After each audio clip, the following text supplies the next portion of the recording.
I remember the sound first. That low, mechanical hum of the washing machine working through its final cycle, water sloshing against metal walls like waves against a distant shore. The laundry room had always been my refuge, though I never called it that. It was just the place where I went to fold clothes and think about nothing at all. The fluorescent light above buzzed with the persistence of a dying insect, casting everything in that harsh, unforgiving glow that makes even the most familiar spaces feel sterile. I stood at the wooden folding table Diane had bought years ago, back when we still made decisions together about things like furniture and paint colors. My hands moved automatically, creasing sleeves, smoothing collars, transforming wrinkled cotton into neat rectangles that would fit perfectly in dresser drawers. There was something meditative about it, this ritual of creating order from chaos. Each shirt told a story I preferred not to read too closely. Marcus's soccer jersey, grass-stained and smelling faintly of adolescent sweat. Diane's blouses, still holding traces of her perfume. My own dress shirts, pale blue and white. The uniform of a man who had learned to disappear into reliability. I was reaching for another shirt when I saw it. The corner of that old photograph, poking out from the shoebox on the shelf above the dryer like a secret trying to surface. My chest tightened. I had shoved it there months ago, maybe longer, thinking the height would keep it safe from curious eyes. But corners have a way of betraying us, don't they? They catch light, draw attention, refuse to stay hidden. I paused, my hands still gripping the cotton fabric, and stared at that small triangle of faded color. 23 years old, I had been. Young enough to believe that desire was something you could fold away like laundry, something you could organize and control. The boy in the photograph had sandy hair and eyes that looked directly into the camera with a confidence I had never managed to cultivate. We were standing close, closer than friends typically stand, and even now I could remember the weight of his hand on my shoulder. Without thinking, I reached up and pushed the photograph deeper into the box, pressing it down among old tax returns and warranty cards until it disappeared completely. The motion was swift, almost violent, as if the photograph itself were dangerous rather than just the memory it contained. That's when I heard her footsteps in the hallway. Diane's slippers making their soft shuffle against hardwood, the sound that had become the soundtrack to our evenings. I grabbed another shirt and began folding with renewed focus, my movements sharp and precise, a performance of normalcy I had perfected over decades. She appeared in the doorway, her graying hair pulled back in the loose bun she always wore after her evening shower. There was something gentle about her presence, something that made me feel both grateful and guilty in equal measure. She smiled at me, that patient smile of a woman who had learned not to ask too many questions. "How are you doing in here?" she asked, and I told her I was almost finished. She nodded and turned to leave, then paused. "Marcus mentioned you seemed quiet at dinner." I said I was just tired, which wasn't entirely a lie. Exhaustion had become my default state, though not the kind that sleep could cure. After she left, I continued folding, but my rhythm had changed. Each crease felt deliberate now, each fold a small act of rebellion against the chaos threatening to spill out of that shoebox. The washing machine finished its cycle with a mechanical sigh, and I moved to transfer the wet clothes to the dryer, grateful for the distraction. Marcus wandered in as I was shaking out a damp t-shirt, his teenage frame filling the doorway with that awkward energy of youth. He tossed his soccer jersey into the dryer with casual indifference and made some comment about how I never seemed happy anymore. The words hit me like cold water, unexpected and sharp. I laughed, the sound hollow in the small room, and told him happiness was overrated anyway. He rolled his eyes and left, but his observation lingered in the air like steam from the dryer. Never seemed happy.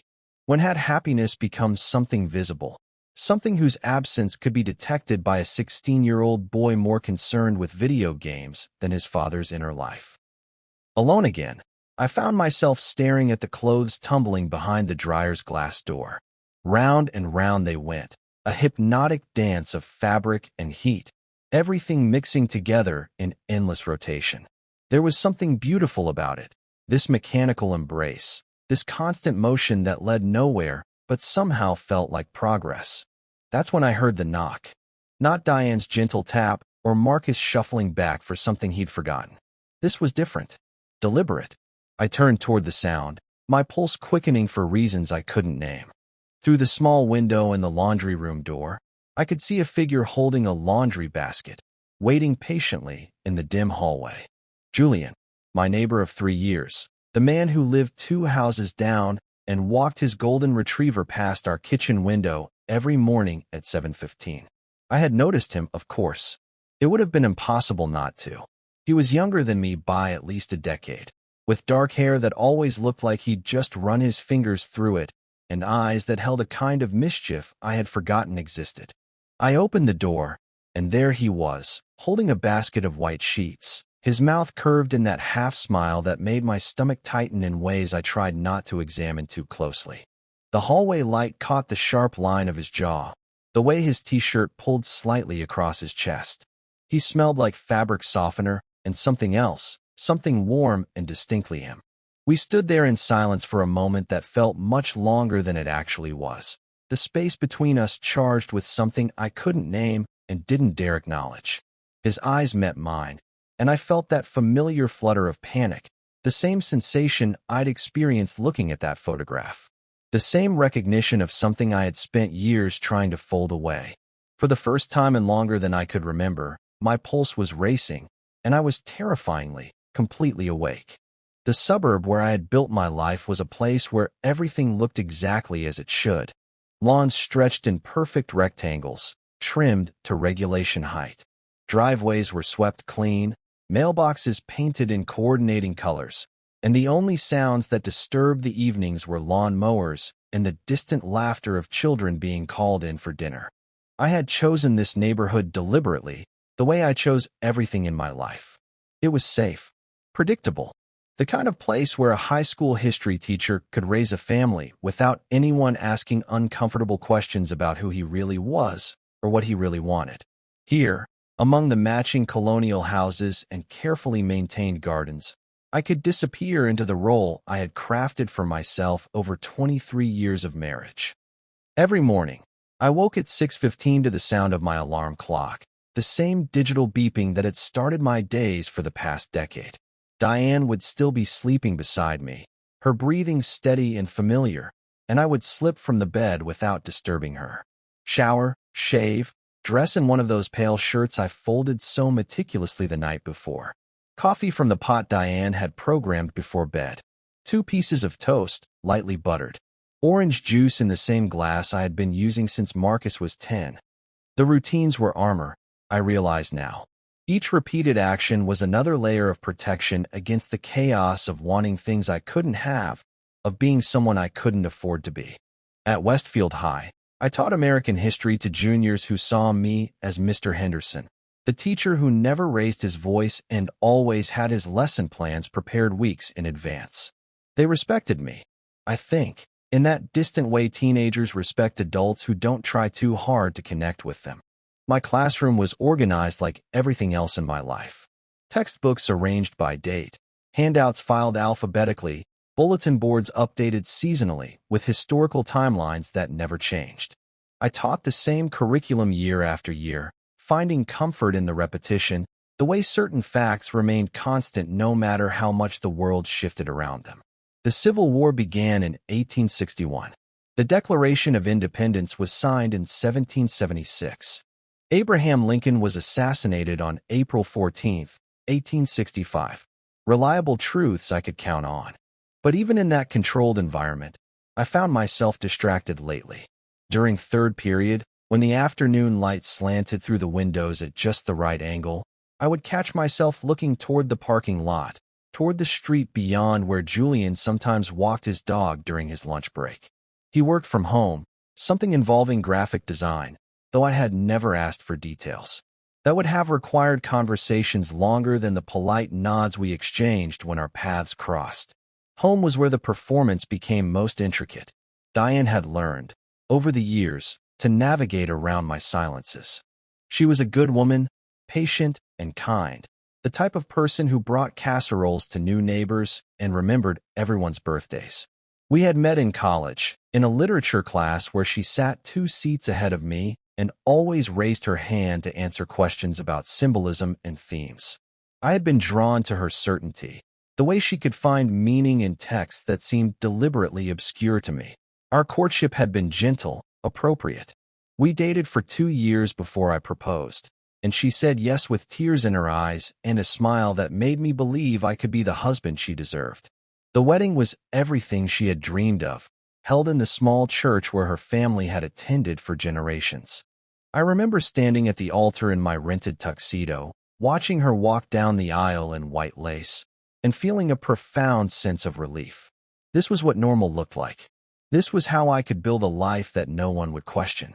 Marcus came first, 3 years later, a squalling bundle of energy who transformed our quiet house into something louder and more chaotic. Then Evelyn, 2 years after that, with Diane's gentle nature and my tendency toward careful observation. I loved them fiercely, protectively, in the way you love people whose happiness depends on your ability to remain exactly who they think you are. The house we bought when Marcus was 5 reflected everything we were supposed to want. For bedrooms, 2.5 baths, a kitchen with an island where the children could do homework while Diane prepared dinner. There was a living room with built-in bookshelves where we displayed photo albums and vacation souvenirs, evidence of a family that took trips to beaches and mountain cabins, that celebrated anniversaries and graduations with cake and carefully arranged smiles. I became skilled at arranging those smiles, at being present in all the ways that mattered visibly, while remaining absent in ways that only I seemed to notice. At Marcus's soccer games, I cheered at the appropriate moments and offered encouragement during halftime. At Evelyn's piano recitals, I sat in the front row and applauded enthusiastically for her careful renditions of classical pieces. During family dinners, I asked about their days and listened to their answers with the attention of someone who genuinely cared, which I did, desperately. But there was always something missing, some essential part of myself that I had locked away so completely I sometimes forgot it existed. I moved through my days like an actor who had been playing the same role for so long he could no longer remember his real name.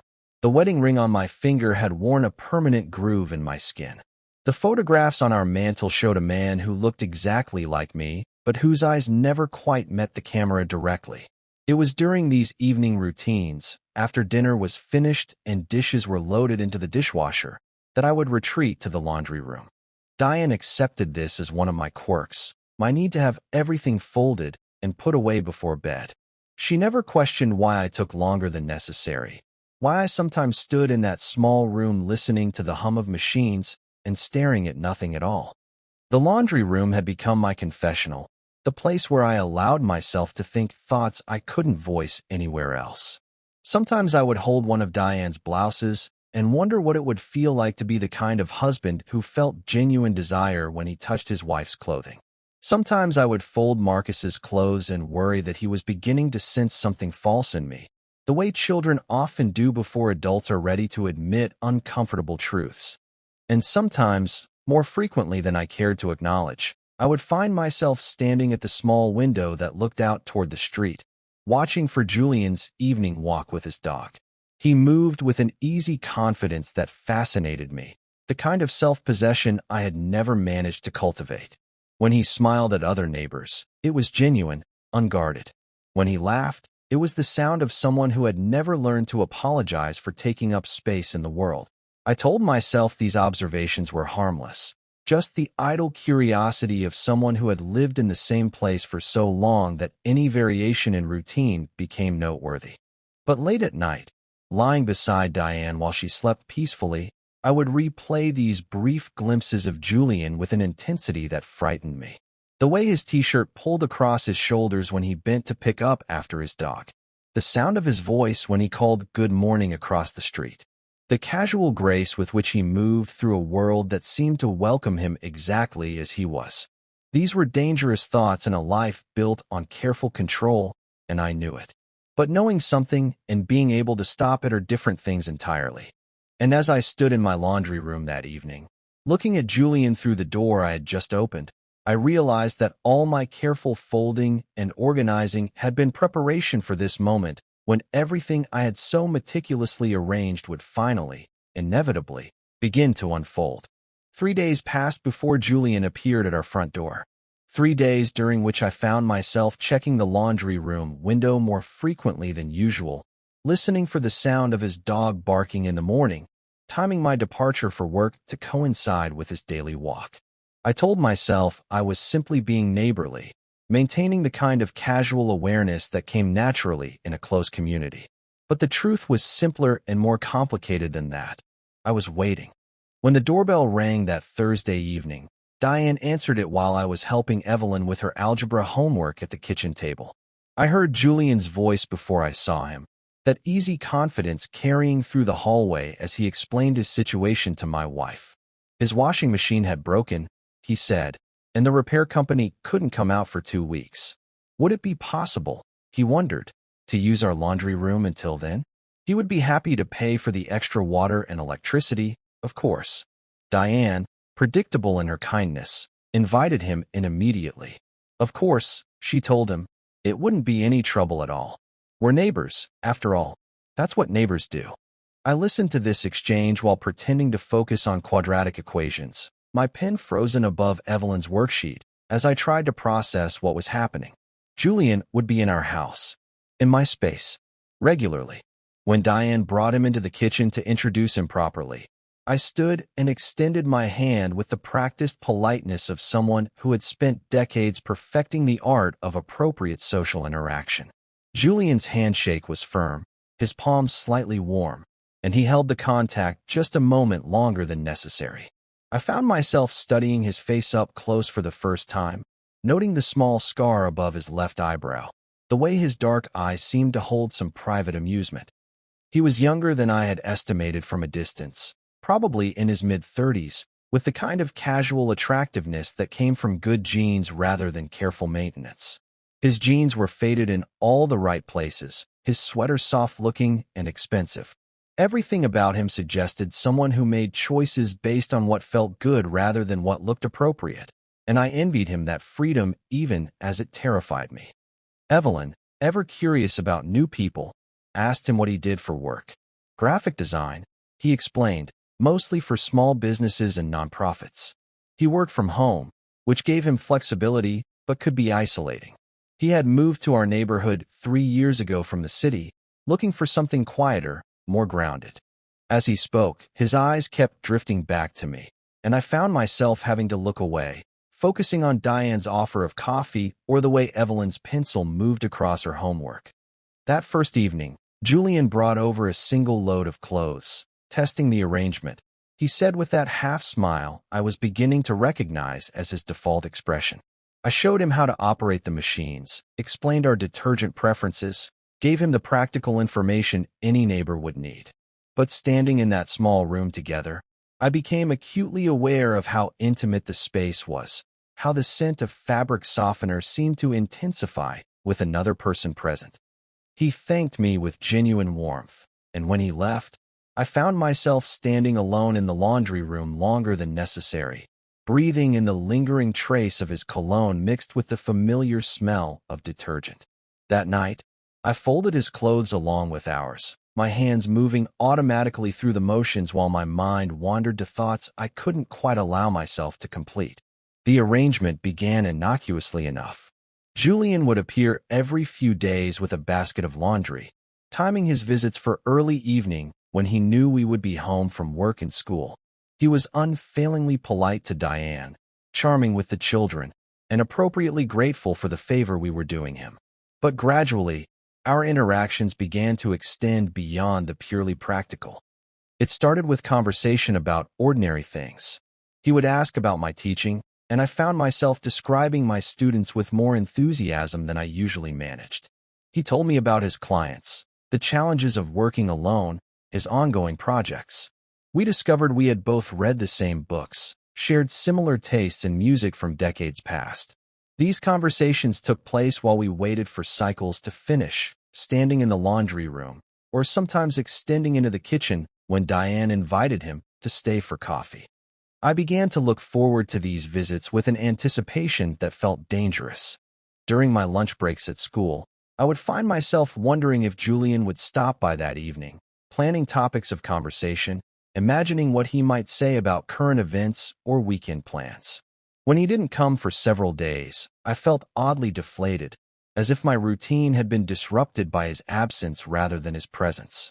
Marcus, with the blunt observation skills of teenagers, commented one evening that our neighbors seemed to have a lot of laundry for someone who lived alone. I laughed it off, but the observation stayed with me. Julian did seem to appear with remarkable frequency, and his loads were often smaller than what would necessitate such regular washing. I told myself I was reading too much into it, that he was simply being conscientious about not letting laundry pile up. But there was a part of me that wondered, hoped, that perhaps he enjoyed these visits as much as I did. The shift happened gradually, so subtly that I didn't recognize it until it was already complete. What had begun as neighborly accommodation became the highlight of my week. Julian's presence transformed the laundry room from a place of quiet refuge into something electric, charged with possibility I didn't dare name. When he was there, I felt more alert, more present, more like the person I had been before I learned to fold myself into acceptable shapes. He had stories from his life in the city, relationships that had ended badly, friends who lived too far away now, creative projects that had succeeded or failed in spectacular ways. His life seemed messier than mine, more complicated, but also more vivid. He spoke about emotions with a directness that fascinated me, describing loneliness and excitement and disappointment as if they were weather patterns, natural phenomena to be acknowledged rather than hidden. One evening, while we were folding towels together, he mentioned an ex-boyfriend who had been particularly difficult to get over. The comment was casual, dropped into conversation as naturally as any other personal detail, but it hit me like electricity. He was gay, or at least, he had been in relationships with men. The knowledge settled into my chest like a weight, heavy and warm and terrifying. I managed some appropriate response, something about how difficult breakups could be, but my hands were shaking slightly as I continued folding.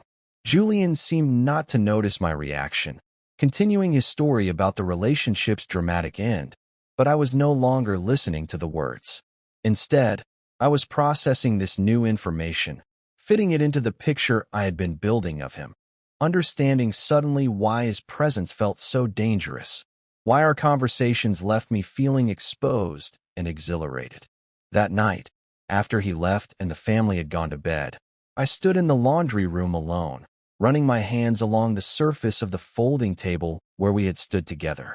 The space still held traces of his presence, the slight disruption in the air that comes from another person's warmth and movement.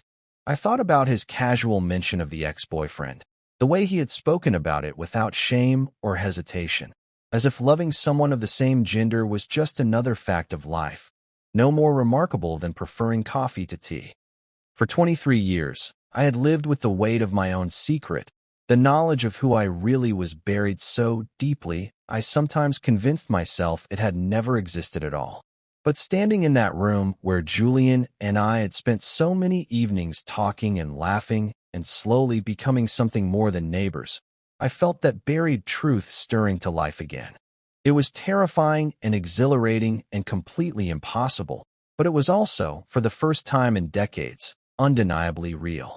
The washing machine hummed through its cycle, and I listened to the familiar sound while grappling with the realization that everything I had built, everything I had carefully maintained for over 2 decades, was about to change. Julian had brought more than laundry into my house. He had brought possibility and desire, and the dangerous knowledge that the life I was living was not the only life available to me. I was 47 years old, and for the first time since college, I was remembering what it felt like to want something with my entire being, even when that want threatened to destroy everything I had worked so hard to protect. The boundaries I had spent decades constructing began to blur so gradually that I barely noticed it happening. What had started as careful politeness evolved into something deeper, more intimate, though neither of us acknowledged it directly. Julian's visits became longer, our conversations more personal, and the laundry room transformed from a utilitarian space into something that felt almost sacred, a place where we could exist together without the watchful eyes of my family or the judgment of neighbors. We developed a rhythm that felt as natural as breathing. Julian would arrive around 7:30, after dinner had been cleared and homework was underway. He would knock softly on the laundry room door, and I would let him in with a greeting that became increasingly warm, increasingly genuine. We would sort clothes together, his hands occasionally brushing mine as we reached for the same item, moments of contact that sent electricity up my spine and left me struggling to maintain normal conversation. The talking came easier now. Julian had a way of asking questions that invited honesty, that made me want to reveal parts of myself I had kept hidden for so long I had almost forgotten they existed. He asked about my childhood, and I found myself telling him about the small town where I grew up, the father who had died when I was 16, the pressure I had felt to become the man everyone expected me to be. He listened with an attention that felt like a physical presence, nodding at the right moments, asking follow-up questions that showed he was genuinely interested in understanding who I was beneath the carefully constructed exterior. In return, he shared stories from his own life with a candor that both thrilled and terrified me. He told me about growing up in a conservative family, the struggle of coming out in his early 20s, the relief and fear that had accompanied his first serious relationship with a man. He spoke about these experiences without shame, as if they were simply facts of his existence, no more remarkable than the color of his eyes or his preference for morning coffee. I envied that ease, that comfort with himself that seemed so foreign to my own experience. When he talked about his ex-boyfriend, about the fights and the passion and the eventual heartbreak, I felt a complicated mixture of jealousy and longing. Jealous of the relationship itself, of course, but also of Julian's ability to live openly, to pursue what he wanted without the crushing weight of expectation and responsibility that had shaped my own choices. One evening, while we were folding a load of his shirts, Julian paused and looked at me directly. "You seem different lately," he said, and there was something knowing in his expression that made my heart race. Happier, maybe. More present. I stammered something about enjoying the company, about how isolating suburban life could be, but the truth was written all over my face.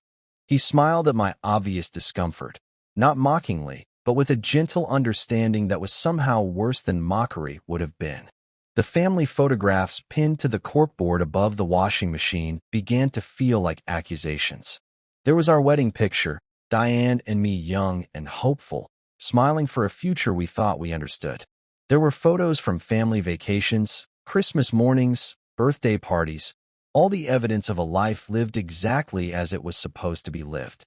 But when Julian was in the room, these images felt like artifacts from someone else's existence, reminders of a role I had been playing so long I had forgotten it wasn't real.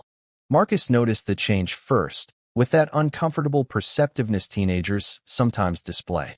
"Dad," he said one evening at dinner, "you've been in a good mood lately. What's going on?" I deflected with humor, something about finally getting the laundry routine perfected, but I caught Diane's glance across the table. She was studying me with the careful attention of someone who had lived with me long enough to recognize when something fundamental had shifted. The transformation wasn't dramatic, wasn't the kind of sudden change that would alarm anyone. I laughed more easily at dinner conversations. I lingered over coffee in the morning instead of rushing off to school. I found myself humming while grading papers, actually enjoying interactions with my students instead of simply enduring them. For the first time in years, maybe decades, I felt genuinely awake, as if I had been sleepwalking through my own life and was finally beginning to stir. But it was the dreams that truly frightened me. Night after night, I would find myself in scenarios that left me gasping awake, my heart pounding, my body responding to imagined touches and whispered words. In these dreams, Julian's hands were on my face, in my hair, pressed against places that had been untouched by desire for so long I had convinced myself they were dead. I would wake beside Diane, her steady breathing a reminder of where I was and who I was supposed to be, and the guilt would crash over me like a wave. During these sleepless hours, I would replay our conversations, searching for signs that Julian felt the same electric tension I did. The way he looked at me when he thought I wasn't paying attention. The casual touches that lasted just a moment longer than necessary. The questions about my college years, my life before marriage, asked with an intensity that suggested more than polite curiosity. I told myself I was imagining things, projecting my own complicated feelings onto innocent interactions, but the evidence kept accumulating in ways that were increasingly difficult to dismiss. The breaking point came on a Wednesday evening in late October. Julian had arrived with a smaller load than usual, just a few items that could have easily waited another few days. We were standing close together at the folding table, close enough that I could smell his shampoo and see the small flecks of gold in his brown eyes. He was telling me about a difficult client, something about conflicting creative visions, but I was having trouble concentrating on his words. Instead, I was acutely aware of his physical presence, the way his sweater outlined his shoulders, the gesture he made with his hands when he was trying to explain something complex. When he reached across me for a shirt, his arm brushed against mine, and the contact sent a shock through my entire system that I was sure he must have felt too. He paused in his story, looking at me with an expression I couldn't quite read. There was something calculating in his gaze, as if he were making some kind of decision. Then, with that half-smile that had become so familiar, he leaned back against the dryer, positioning himself directly in front of me, close enough that I would have to step around him to reach the door. The laundry room suddenly felt impossibly small.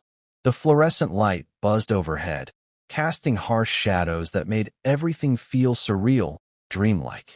Julian's eyes never left mine, and I felt exposed, as if he could see straight through all the carefully constructed defenses I had built over the years.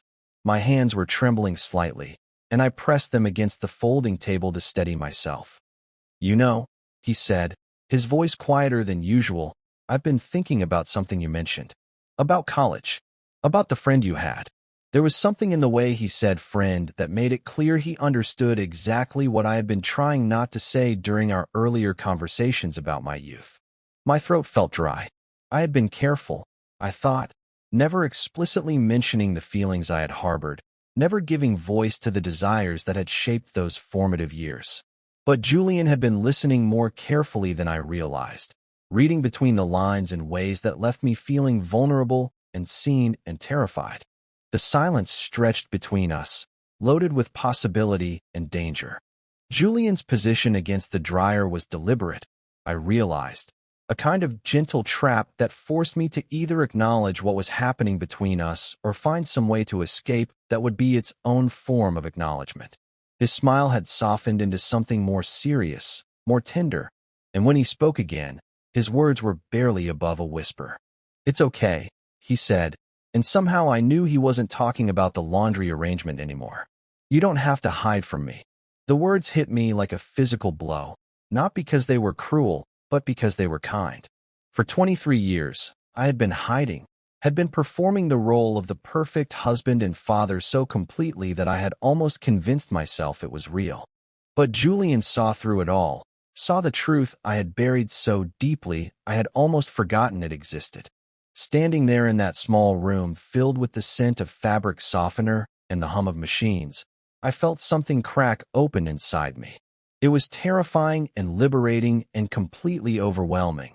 This recognition that I didn't have to pretend anymore, at least not with him. The careful architecture of my life was crumbling, and for the first time, I wasn't sure I wanted to rebuild it.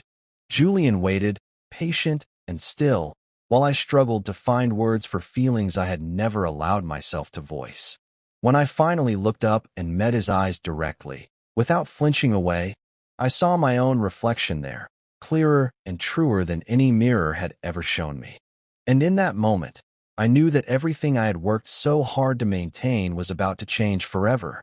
The storm arrived on a Thursday evening in early November, bringing with it the kind of darkness that transforms familiar spaces into something foreign and intimate. Rain hammered against the small window of the laundry room, creating a rhythm that seemed to match the pounding of my heart as Julian and I stood facing each other in the harsh fluorescent light. He had come over with sheets this time, white cotton that he claimed needed to be washed before his mother's visit the following weekend. But we both knew the real reason he was here, had known it for weeks now, even if neither of us had been brave enough to speak it aloud. The tension between us had become a living thing, electric and undeniable, filling every silence with possibility and threat. We moved around each other with the careful choreography of two people who were trying very hard not to touch accidentally, though every near miss felt deliberate, charged with intention. When Julian bent to load the sheets into the washing machine, I found myself staring at the curve of his neck, the way his dark hair fell across his forehead. When I reached past him for the detergent, he didn't step aside, and for a moment we were close enough that I could feel the warmth radiating from his skin.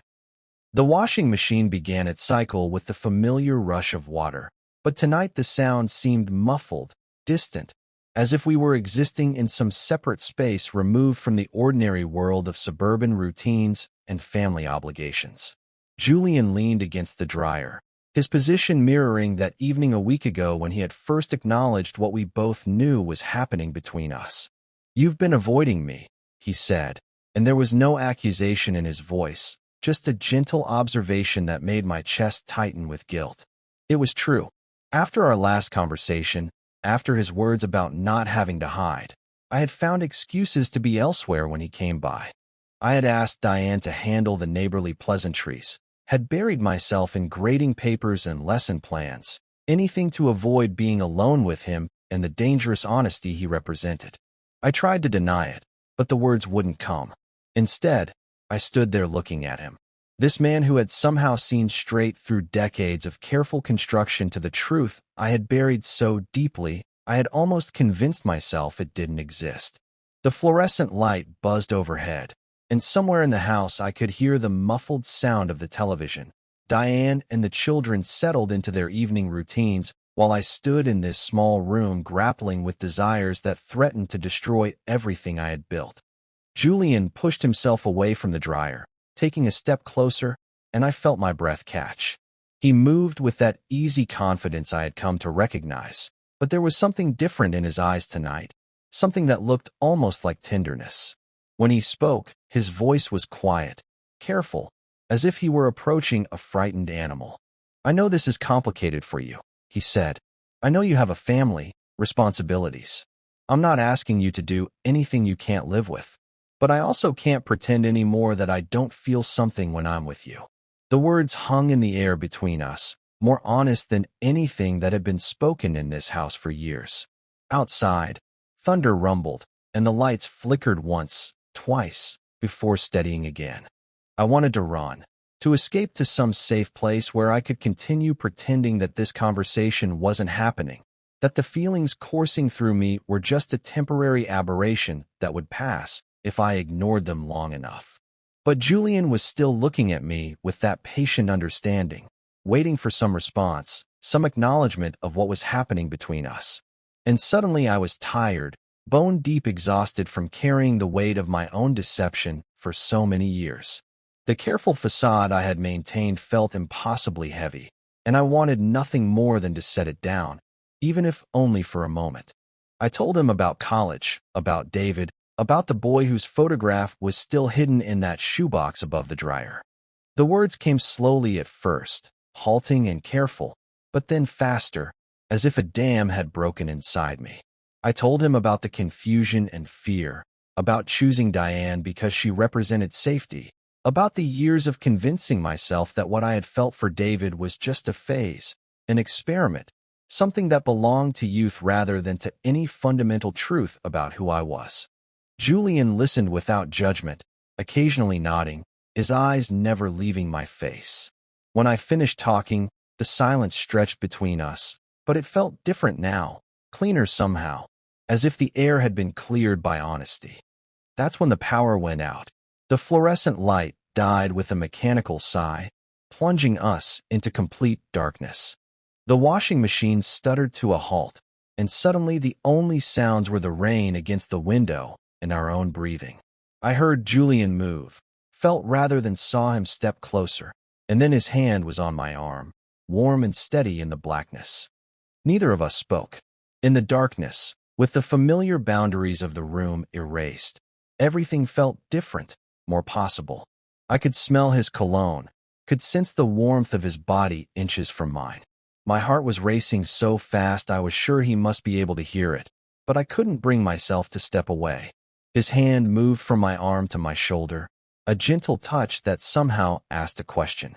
In the darkness, with my carefully constructed world temporarily invisible, I found myself leaning into that touch instead of pulling away. For a moment, we stood like that, connected by nothing more than his hand on my shoulder and the sound of rain against glass. Then the space between us disappeared. I'm not sure who moved first, whether Julian stepped closer or I finally stopped retreating, but suddenly we were pressed together, his chest against mine, his breath warm against my face. I could feel the rapid beat of his heart, could sense his uncertainty even as he held me steady. When his other hand came up to cup my face, I didn't pull away. The kiss, when it came, was gentle at first, tentative, as if he were giving me one last chance to stop this before it went too far. But I had been holding my breath for 23 years, and when his lips touched mine, something inside me finally exhaled. I kissed him back with a desperation that surprised us both, my hands finding their way to his face, his hair, pulling him closer, as if I could somehow make up for decades of denial in this single moment. We broke apart, both breathing hard, and even in the darkness I could sense his smile. The room smelled like fabric softener and rain, and something indefinably masculine that was purely Julian. I was trembling, not from cold, but from the magnitude of what had just happened, from the recognition that there was no going back from this moment. Outside, the storm continued its assault on the windows, but inside our small refuge, everything was still. Julian's hands were still on my face, his thumbs tracing gentle patterns along my cheekbones, and I found myself leaning into the touch like a man who had been starving without realizing it. I whispered his name, and it felt like a confession, like the first honest thing I had said in years. He responded by pulling me closer, and we stood there in the darkness, holding each other while the storm raged outside and my carefully ordered world crumbled around us. When the power finally flickered back on, the harsh fluorescent light felt like an intrusion, a return to reality that neither of us was ready for. We stepped apart slowly, reluctantly, and I saw my own confusion and wonder reflected in Julian's eyes. He looked as shaken as I felt, as if he too understood that everything had changed in those few minutes of darkness. "I can't," I whispered, though even as I said it, I knew it was a lie. I couldn't stop this any more than I could stop the storm outside. Julian nodded, understanding more than I was saying, and reached up to smooth my hair where his hands had messed it. "I know," he said softly, "but you did." And he was right. In the darkness, with the rain as our only witness, I had finally admitted who I was. The knowledge sat in my chest like a weight and a relief all at once, terrifying and liberating in equal measure. As Julian gathered his things and prepared to leave, as we returned to the careful distance that our situation required, I knew that everything had changed. That night, lying beside Diane while she slept peacefully, I stared at the ceiling and replayed every second of those moments in the darkness. The feel of Julian's hands on my face, the taste of his lips, the way my body had responded to his touch with a hunger I hadn't felt since I was 23 years old. For the first time in my adult life, I had touched something real, something true, and the knowledge of it burned through me like fire. I was 47 years old, and I had finally remembered what it felt like to be alive. The morning after the storm, I woke before my alarm with the taste of Julian still on my lips and the weight of what I had done pressing against my chest like a stone. Diane was still sleeping beside me, her face peaceful in the early light, and I lay there studying her features as if seeing them for the first time. 23 years of marriage, and I felt like a stranger in my own bed. Everything looked the same. The family photographs on the dresser, the wedding ring on my finger, the clothes folded neatly in the chair where I had left them the night before. But I felt fundamentally altered, as if the kiss in the darkness had changed something essential about who I was, had awakened parts of myself I had kept buried for so long I had forgotten they existed. At breakfast, I could barely meet Diane's eyes. She made coffee and toast with her usual quiet efficiency. asked about my plans for the day, mentioned that she was having lunch with her sister. Normal conversation, the kind we had been having for decades, but now it felt like a performance I was no longer sure I could maintain. Every word felt weighted, dishonest, as if she should be able to see the guilt written across my face. Marcus noticed something was wrong almost immediately. "Dad, you look terrible," he said, looking up from his cereal with that blunt honesty that teenagers specialize in. "Did you sleep at all?" I mumbled something about the storm keeping me awake, but the excuse sounded hollow even to me.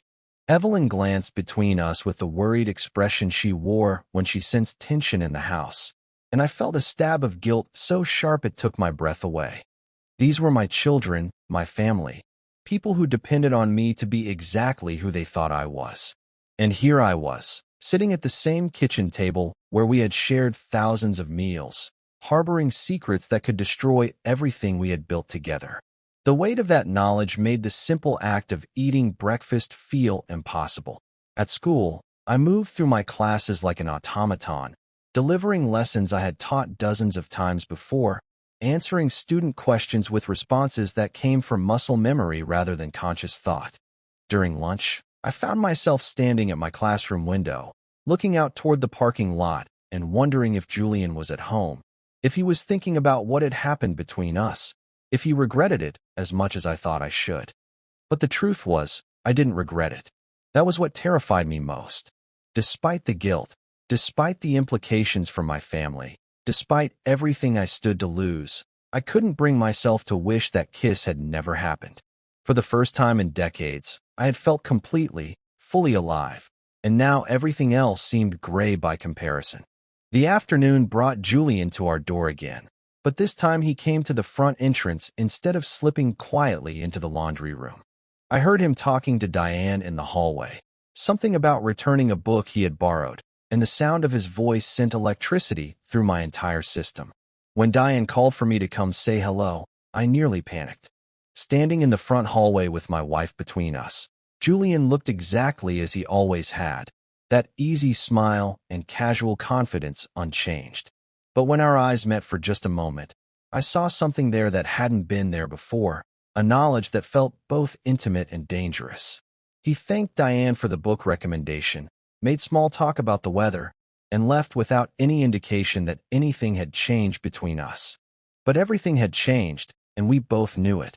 That evening, he didn't come to the laundry room.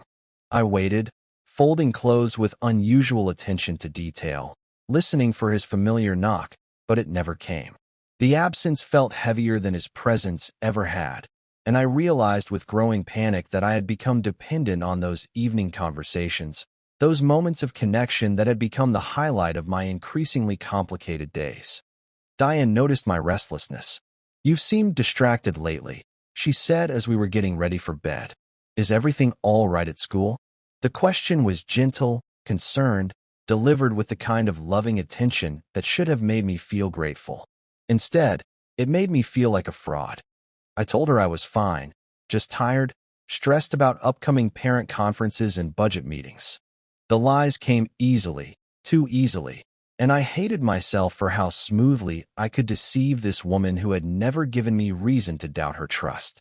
She accepted my explanation with the patience of someone who had learned not to push too hard, and the guilt of that acceptance was almost unbearable. 3 days passed without any contact from Julian. 3 days during which I analyzed every moment of our encounter, wondering if I had misread the situation, if the kiss had meant something different to him than it had to me. 3 days of going through the motions of my normal life, while feeling increasingly disconnected from everything and everyone around me. On the 4th day, Marcus confronted me directly. "Dad, what's going on with you?" he asked, cornering me in the kitchen after dinner. "You've been weird for weeks. Mom's worried, Evelyn's worried, and honestly, you're kind of freaking us all out." His directness caught me off guard. When had my 16-year-old son become so perceptive, so willing to call out the adults in his life when they weren't living up to expectations? I tried to deflect, to reassure him that everything was fine, but he wasn't buying it. "Is it work?" he pressed. "Are you and Mom having problems? Because if you are, you should probably talk to someone instead of just walking around like a zombie." The concern in his voice, the genuine worry for our family's well-being, hit me like a physical blow. This boy who spent most of his time absorbed in video games and social media had noticed that something fundamental was wrong in our house, had cared enough to risk an uncomfortable conversation to address it. The weight of what I was potentially destroying felt suddenly overwhelming. That night, alone in the laundry room, I pulled down the old shoebox and removed the photograph I had hidden there months ago. David's face looked back at me, young and confident, and completely unaware of the decades of denial and self-deception that would follow our brief, intense friendship. I studied his features, remembering the way he had looked at me with such open affection, such uncomplicated desire, and wondered what my life would have looked like if I had been brave enough then to choose authenticity over safety. The sound of the front door closing made me look up. Through the small window, I saw Julian walking his dog past our house, moving with that casual grace that had first caught my attention years ago. But tonight he didn't glance toward our windows, didn't slow his pace or show any sign that he was thinking about the man inside who had kissed him in the darkness, and then retreated back into the safety of denial. I pressed my palm against the glass, watching him disappear around the corner, and felt the full weight of the choice I was facing. On one side lay everything I had built over more than 2 decades: my marriage, my family, my reputation, the comfortable predictability of a life lived according to other people's expectations. On the other side lay the unknown, the terrifying possibility of living authentically even if it meant losing everything I had worked so hard to protect. The photograph in my hand felt impossibly light, just a few ounces of paper and memories, but it represented a truth I could no longer ignore. I was 47 years old, and I was tired of folding myself into shapes that didn't fit, tired of pretending that the life I was living was the life I actually wanted. Standing there in the room where Julian and I had slowly, carefully fallen into something that could only be called love, I knew that the careful architecture of my existence was already crumbling. The question was whether I would wait for it to collapse around me, or whether I would finally find the courage to tear it down myself and build something true from the ruins. The washing machine hummed through its cycle, that familiar sound that had become the soundtrack to the most important transformation of my adult life. Outside, the neighborhood settled into its evening routines, houses glowing with warm light, families gathered around dinner tables and television screens, everyone secure in the knowledge of who they were and where they belonged. But I no longer belonged in that certainty, and as I stood there holding a 25-year-old photograph and thinking about the taste of another man's lips, I realized that belonging somewhere else might be worth the price of leaving everything familiar behind. The choice was no longer whether to act on what I felt for Julian. The choice was whether to continue living a lie or to finally, terrifyingly, begin telling the truth.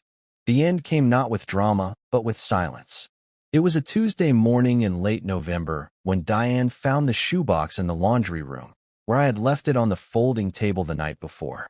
I hadn't planned for her to find it. I hadn't planned any of this.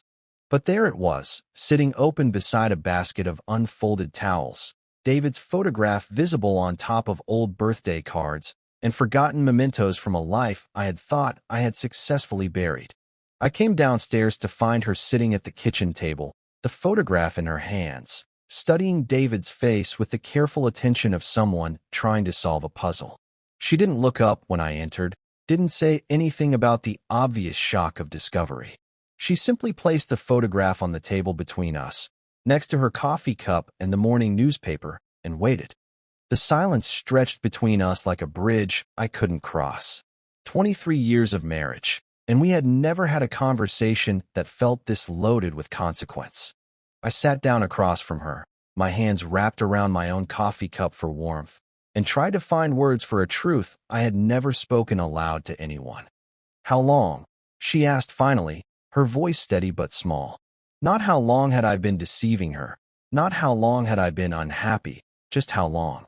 As if she understood that this wasn't about recent events, but about something fundamental, something that had been there from the beginning. I told her about college, about David, about the feelings I had buried so deeply I had convinced myself they were just a phase. I told her about choosing her because she represented safety, because loving her had seemed like the right thing to do, the normal thing. I told her about the decades of hoping that if I tried hard enough, if I loved her enough, if I was a good enough husband and father, the other part of myself would simply disappear. She listened without interrupting, her fingers tracing the edge of David's photograph. When I finished talking, she was quiet for a long time, and I realized she was crying, tears falling silently onto the table surface. "I'm sorry," I whispered, and meant it more than I had meant anything in years. "I'm so sorry, Diane." She looked up at me then, and her eyes held a sadness I knew I had put there, a grief for the marriage we had both thought we were living. But there was also something else, something that looked almost like relief. "I've known," she said quietly. "Not about him, not about the details, but I've known something was missing. For years, Elias. I just thought it was me." The guilt of that admission was crushing. This good woman, this patient, loving person who had given me her entire adult life, had spent years blaming herself for the distance she felt between us. She had internalized my inability to love her completely as her own failure, and the weight of that knowledge made me feel sick. The children took it harder. Marcus, with his teenager sense of justice, couldn't understand why I was destroying our family for something that had happened decades ago. Evelyn, quieter in her pain, simply stopped talking to me altogether, as if silence were the only way she could process the magnitude of what was changing. I moved out on a Saturday in December, packing my clothes into suitcases while the family I was leaving behind moved through the house like ghosts. The divorce papers were filed quietly, without drama, the legal dissolution of a marriage that had been emotionally over for longer than either of us wanted to admit. Julian and I didn't immediately find our way to each other. The guilt was too fresh, the wreckage too immediate. But he was there, patient and understanding, when I was finally ready to stop running from who I was. We started slowly, carefully, two middle-aged men learning how to love without the weight of deception. The house I rented was smaller than the family home, just 2 bedrooms in a neighborhood where no one knew me as anything other than the quiet man who lived alone and kept his lawn trimmed. I furnished it simply, without the accumulated weight of decades of shared decisions and compromised choices. The laundry room was just a closet with a stackable washer and dryer, nothing like the space where Julian and I had slowly discovered each other. But when I folded clothes there, alone in the small space that was entirely my own, I did it differently than before. I folded slowly, deliberately, without the rigid precision that had once been my armor against chaos. I was learning a new way of being, one that felt strange and uncomfortable and completely authentic. For the first time in my adult life, I was living as myself rather than as the person everyone expected me to be. It was terrifying and lonely, and the most honest thing I had ever done. The rain that fell that winter seemed softer somehow, gentler against the windows of my small rented house. I would sit in the living room in the evenings, reading books I had never had time for when my life was full of other people's needs, and listen to the sound of water against glass. Sometimes Julian would call, and we would talk for hours about small things and large ones, building something new from the ruins of what I had left behind. My children visited occasionally, awkward encounters where we tried to navigate new roles none of us understood.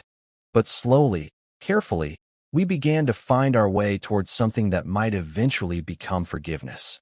Marcus even admitted, during one particularly honest conversation, that he was glad I had finally stopped pretending to be happy. As winter turned to spring, I found myself breathing more deeply, sleeping more soundly, moving through the world with a lightness I hadn't felt since I was 23 years old. The price had been enormous, the losses real and permanent. But for the first time in decades, I was living a life that belonged to me. In the small laundry room of my rented house, folding clothes that were only mine, I finally understood what freedom felt like. It was painful and beautiful and completely worth the cost of everything I had given up to find it.